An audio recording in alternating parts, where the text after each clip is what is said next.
You ask Tiger to solve. This deals with linear equations with one unknown. The final result is x equals -10/7. Let's solve it step by step.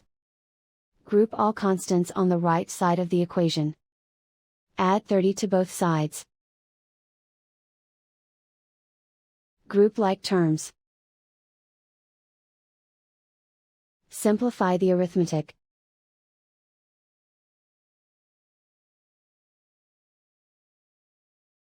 Isolate the x. Divide both sides by -21. Cancel out the negatives. Simplify the fraction.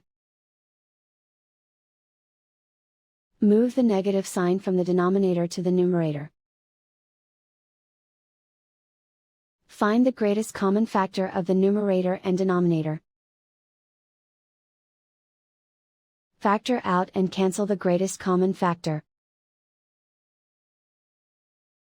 And so the final result is x equals -10/7.